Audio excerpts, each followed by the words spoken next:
I want to welcome everybody this morning and good morning. It's a great morning in Iowa as we look outside and see nice blue skies, sunny skies.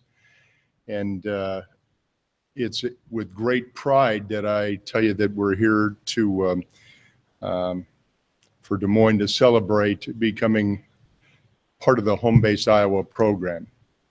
At Des Moines, we've always felt that we have been a compassionate, welcoming city to all people, but most importantly, to our veterans. And we have worked with a business community and with the state of Iowa. And without further ado, I would like to bring the governor of the state of Iowa to the microphone, and she's going to fill us in on this great honor, Governor Reynolds. Oh, thank you, Mayor. I appreciate it very much. Thank you. Well, thank you, Mayor County, and I want to just say thank you for hosting us off-site here to make this great announcement. I also want to just start this morning, too, by saying that our thoughts and prayers are with the Kurt Hansen family and Diane on the passing of Representative Hansen, and so our thoughts and prayers are with them through this difficult time. So it's such an honor to be with you today as we celebrate another great home-based Iowa milestone, and that is our 66th home-based Iowa community, our capital city, Des Moines. I'm very, very proud of Iowa's commitment to our veterans and our men and women who are still serving in our military.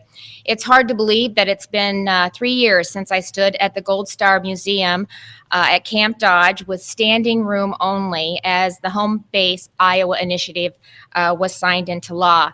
From that initial conversation with General Orr to bringing Home Base Iowa concept to life, we recognized that it could have a lasting impact on our veterans, their families, and our communities all across Iowa.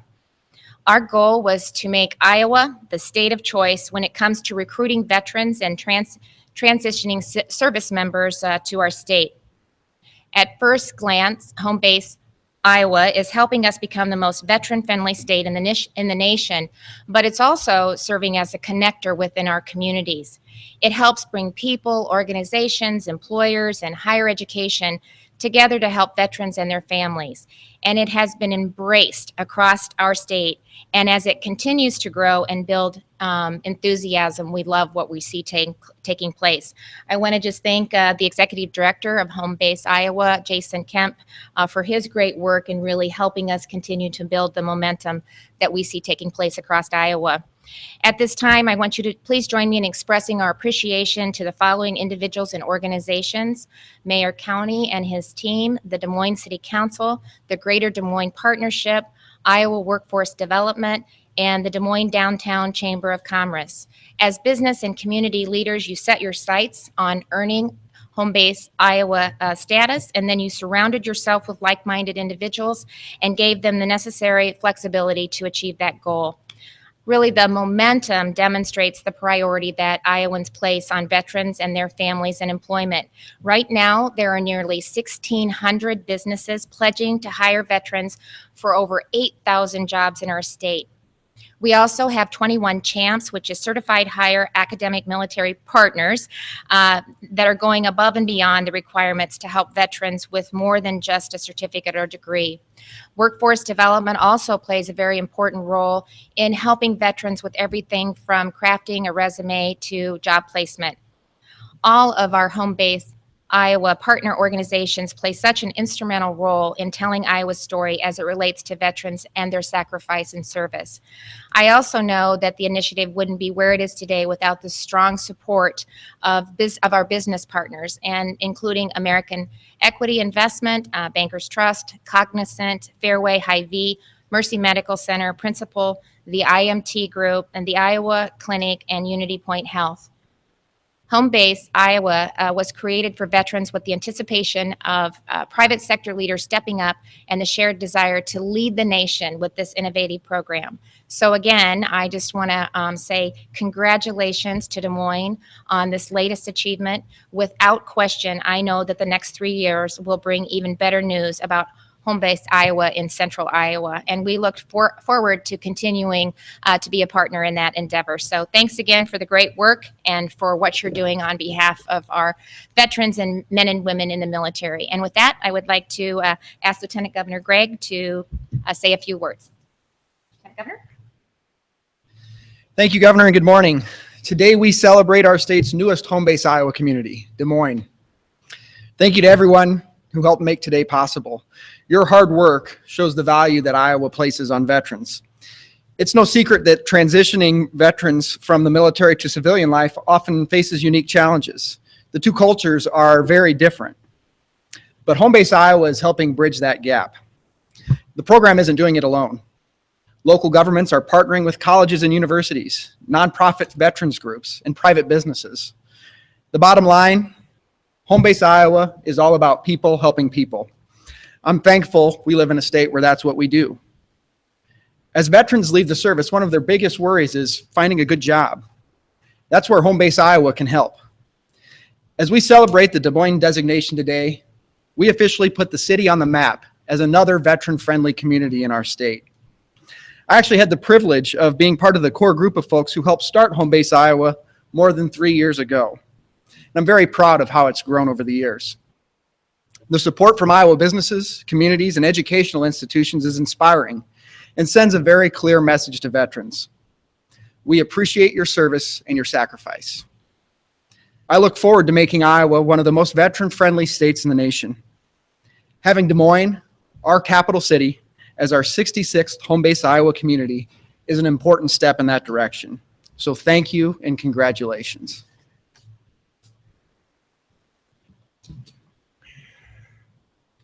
Thank you, Governor and Lieutenant Governor. And as was mentioned, certainly the downtown chamber has been an important player in this. And I'd like to have Jennifer Chittenden come up and also say a couple words. Jennifer? Thank you. Thank you for the opportunity to say a few words. My name is Jennifer Chittenden. I'm Executive Director at the Des Moines Downtown Chamber of Commerce. We are also a proud home-based Iowa business. We're joined today by 2 additional chambers of commerce who represent businesses in the city of Des Moines, the Des Moines East and South Chamber of Commerce, as well as the Des Moines West Side Chamber. It has also been our pleasure in working together with the Greater Des Moines Partnership, the city of Des Moines, and the state of Iowa to advance this initiative. Reaching this milestone today of Des Moines becoming a home-based Iowa community is a win for all of our businesses that we serve. As chambers of commerce, our interest is in helping these businesses grow and thrive and providing them with the tools and the connections to continue to be successful. Home-based Iowa is a value to them by opening the door for more skilled talent, providing a vehicle for families of these veterans to buy local, and adding to the vibrancy of our community by including the veterans and their families to be part of what makes Des Moines a continually top-ranked city. We are eager to continue to work with our local businesses to add them to the list of incentives offered to the participants, for more of them to become home-based Iowa businesses, and to educate them on what this designation means for the city of Des Moines. Thank you.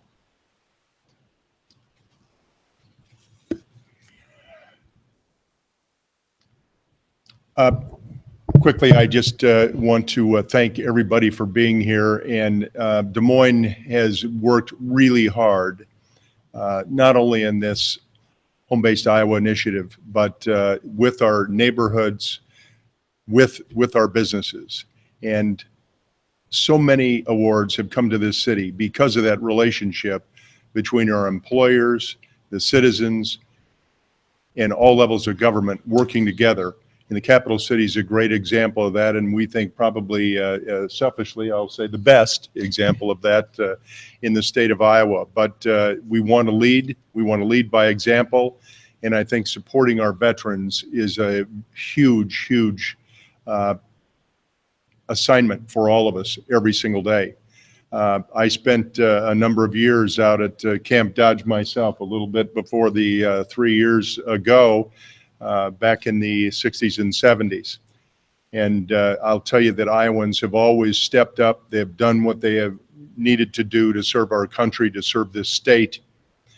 And most importantly, when we get back home, know that Iowa government, local business, and our families are here and willing and supportive of everything that veterans do. So thanks again for Governor for recognizing the city of Des Moines. I want to thank my fellow city council members, Bill Gray, Linda Westergaard, and Christine Hensley also here today, and all of our council, because it's all of us working together that have made this city a great place to live, a great place to raise a family, and a great place to grow a business. And today, a great place to welcome veterans and support our veterans. So thank you very much for attending. I think probably I should quickly ask if anybody has any questions, probably not of me, but maybe of yes. Director of the program, quantify some of the success over the 3 years. Is it difficult to measure with these people anywhere? And lastly, is there an instance where somebody said, no, I wasn't thinking about Iowa, but this made Yes, absolutely. name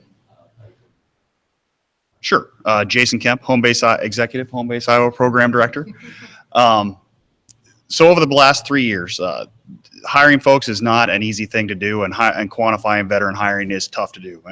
And maybe that's kind of some caveats in small print, but you ask any organization, you ask any large organization, how many veterans do you employ in your organization? And they can't tell you that because veterans have to self-identify. So I can tell you that over the last 3 years, and then the last year and a half that I've been the program manager, almost 2 years now, what we've done is done our best to connect the dots. And we've done that. We started doing that by making sure that those veterans have access to all the businesses. And if you go on the website, all 1,600 businesses are searchable by name, by city, by county, or by primary industry. And a vast majority of those include a point of contact. Additionally, we advertise all our post 9/11 GI Bill apprenticeship programs. When I go to another base, what we've taken with the program is a regional recruitment approach. Took Central Iowa, drew an 8-9 hour drive circle around it, and there's 11 military installations. We travel to those military installations. We have a persistent message at those military organizations, and certainly we have what I would say, a compelling message. Iowa has more jobs than it has people. Additionally, our workforce is aging, about a quarter of the workforce over the age of 55. And we're a veteran-friendly state. We provide these incentives. We have these great communities such as the city of Des Moines, and certainly that's a compelling message. As we move forward, to date, the Iowa Business Council has reported 2,750 veteran hires, and we're looking to partner with them again going forward to get more. And then we've recently stood up our Find a Veteran feature, which will allow us to kind of track those numbers going forward. But we just started that. Website development's tough. you have perhaps an anecdote where somebody has reported, I wasn't thinking of Iowa, this makes a difference. Are you hearing? There are, yes, of course. And so we partner with, Can you tell us about that? not off the top of my head, but I can get you those to you. Absolutely. I think the other thing, as I've traveled the state, I've actually heard from parents that have their children serving in the military that are transitioning out, and how grateful they are that we're no longer taxing the military pension, and that we are one of the top friendly military states in the nation with passing the Home Base Iowa initiative. And so they're very grateful that now their children are coming back home and know that they have a great opportunity to be part of their community, and as well as to have a great opportunity at a great job. And that's one of the biggest barriers we have to economic growth right now, is finding a skilled workforce and matching them up with the jobs that are available. And so this is such a win-win, not only for our military members transitioning out of the military and into civilian life or continued service, but it is really an opportunity for us to address the skills gap that we're facing, especially right now as we work to build that talent pipeline going forward. So we're very appreciative. Jason mentioned the Find a Veteran, and that's the next phase. And I think that's a great opportunity. Veterans can go on, I think, and post their resume, and then businesses can actively reach out to them and can access that resume from the site. So the more that we can make it a one-stop shop and make it simple to not only reach out to veterans, but to provide them the connection with business and industry, I think then we're going to continue to see great successes.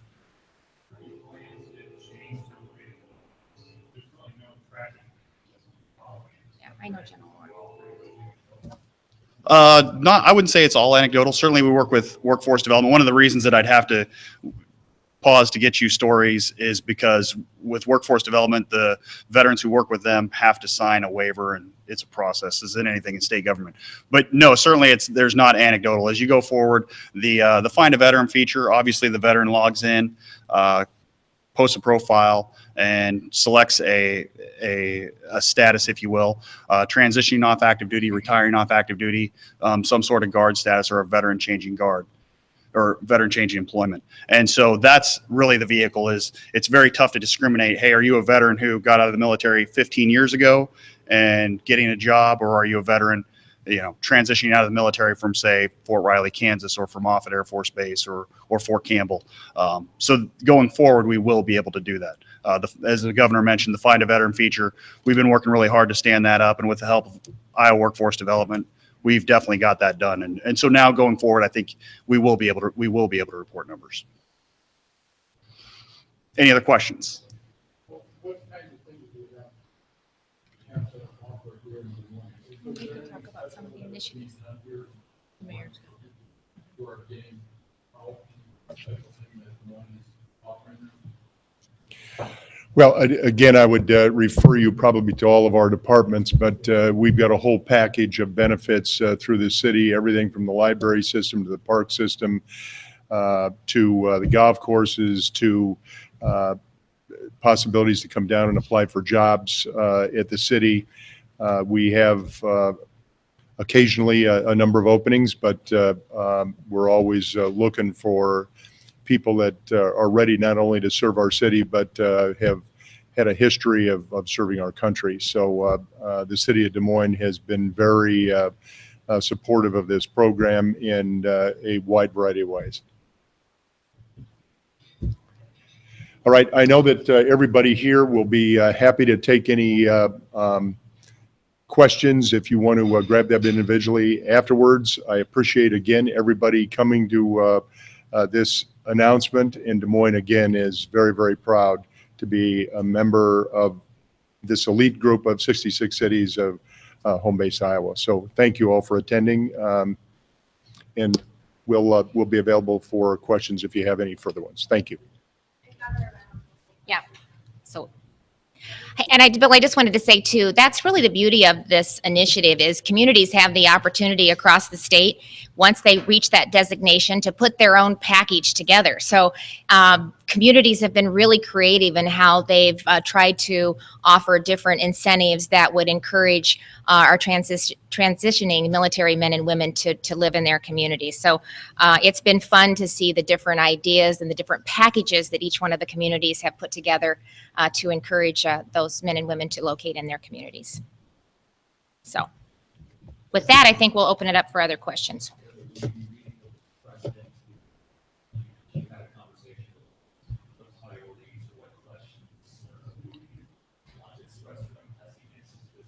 Yeah. I will have the opportunity to meet with him. We will be participating in the visit. We'll be participating in the visit at Kirkwood, which has an ag focus. And so we look forward to that. I believe Ambassador Branstad will be joining us for that visit. So I look forward to seeing the ambassador before he heads to China. Of course, I'm going to continue to talk about encouraging the White House to work with us on our stopgap measure for insurance coverage so that we have an option for 72,000 Iowans to ensure that they have some type of coverage beginning July 1 of 2018. Also, just appreciate the fact, I think I would share with him the outreach that we've received from the various secretaries. I've spoken a couple different times with Secretary Perdue. We've talked to him about the opportunities not only in maintaining our existing market for Iowa's products and commodities, but looking for opportunities to expand that. And he just indicated, his willingness to be in Iowa and to work with us to continue to grow our economy. Pruitt, Price, I've talked to both of them, especially with healthcare and with the renewable fuel standard with Administrator Pruitt, to make sure that we maintain Congress's intention by setting the RVOs in November, and he's indicated to us that they will meet that obligation. So I will thank him for his cabinet really being accessible and approachable looking for opportunities to provide flexibility for states as we continue to look for ways to grow the economy, address healthcare and safety issues that each one of the states are dealing with. We did that. So I could highlight the 5 projects that we put forward. They asked that early on. They gave each state's governor the opportunity to present 5 infrastructure projects that we would be focusing on, and we were able to do that. So we've already presented those. In addition to that, just, workforce continues to be such a critical issue, not just for Iowa, but for the country.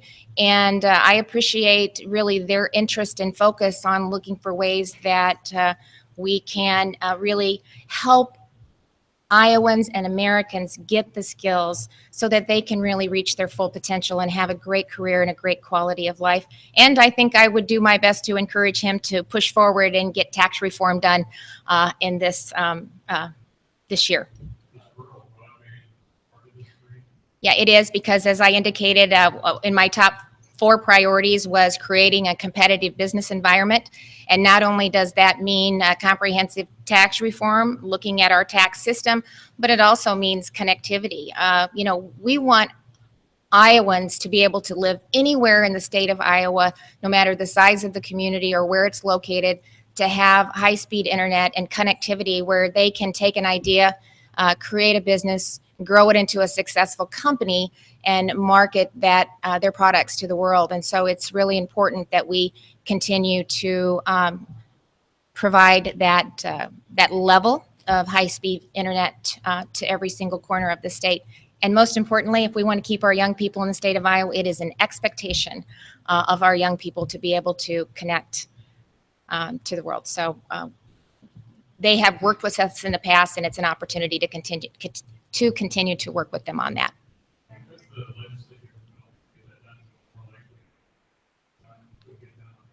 Well, I think there's some opportunities there through grant opportunities. I know that is a focus of theirs, and so we'll continue to work with Stephanie, who is our Washington, D.C.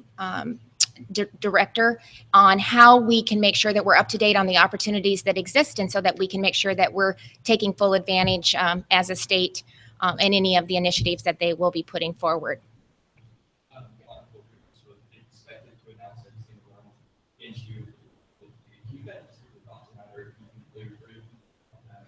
Well, I'm focused on really serving Iowans.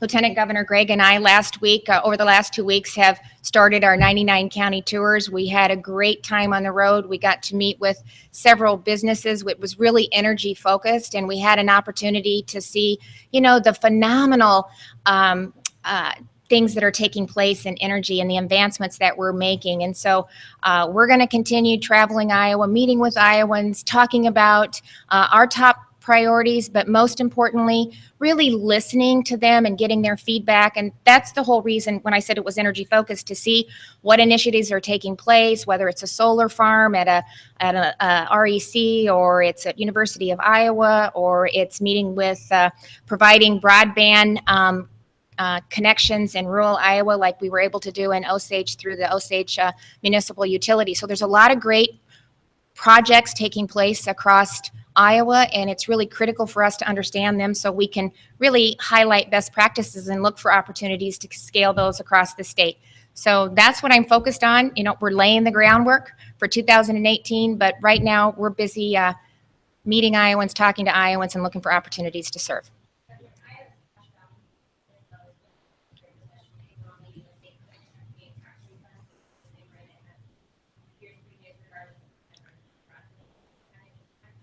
Well, every day we manage our cash flow. That's what the Department of Revenue and the Department of Management does. We are still a state that's seeing growth in revenue, although it's not as robust as we had projected. We have over $600 million in our economic cash reserves. And so, this year, Director Courtney Keidecker indicated that they were going to really focus. Their main focus would be on identifying or prevention with fraud and identity theft. And they said from the very beginning of the process that refunds would probably be delayed anywhere from 6 to 8 weeks. And what happened is we're a product of our own success. We encouraged individuals to file electronically. We were very tried very hard to have a very quick turnaround time, and in doing that, we probably weren't doing the due diligence that we needed to do and really helping to protect Iowans when it comes to identity theft and potential fraud. Iowa is not the only state. Several other states are also experiencing the same thing. You actually saw a couple of states implement or pass legislation this year that said they would not refund until like March or April so that they could incorporate those measures that would help identify identity theft as well as potential fraud. And so, we're just going to continue. The bottom line is everyone will get their refunds, and we're on par to be able to manage that.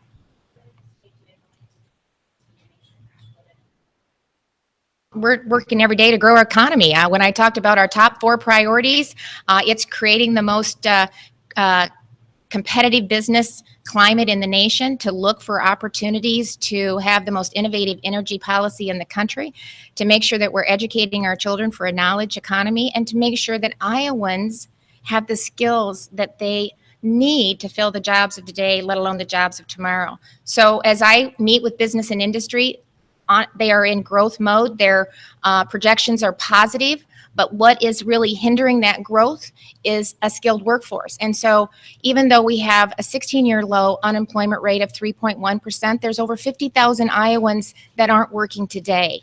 And we have an obligation to work with them and help them get the skills and then connect them with the jobs that are available today, not only providing them a better quality of life, but helping our businesses expand and grow. And on top of that, really looking for opportunities to bring new people to the state of Iowa. I mean, I don't think we can grow at the potential that we have with our existing population. So we're going to continue highlighting why Iowa is just a great place to live, work, and raise a family. Well, I can't, it's fluctuating daily. We're monitoring this on a daily basis. We've had, ag has, with the commodity prices under input costs, the way that our taxing structure works, it doesn't really acknowledge the economy that we live, the purchasing habits of Iowans and Americans today. It doesn't really reflect that. And so we're going to continue to look for ways that we can grow the economy, that we can, which will bring new revenue, look for opportunities to streamline processes.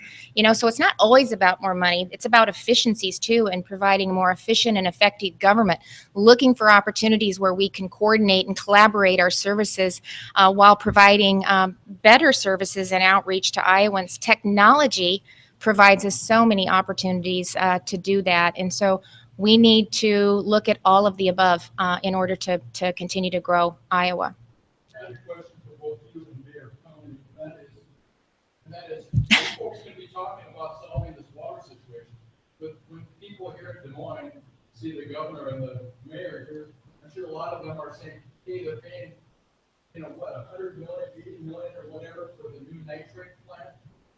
People know that they're paying a lot more for their water because of pollution problems. What is the state doing to solve them? The legislature didn't pass legislation this last session. Some rural legislators responded by blaming the Des Moines Water Works. So what do you do to fix? Well, I'm going to do what I'm going to do what we always do, and that's continue to bring both sides together to talk about where we agree, look for the areas that we disagree, and try to find compromise. It's a priority of my administration. It has been in the past to make sure that we have a long-term sustainable designated revenue source for water quality. There's a lot of great practices that are happening across the state, both point and non-point source pollution funding. So we need to look at those best practices and find ways that we can scale those and really help meet the objective that we're trying to meet. So I'm already working with legislators, with stakeholders. We're continuing the conversation.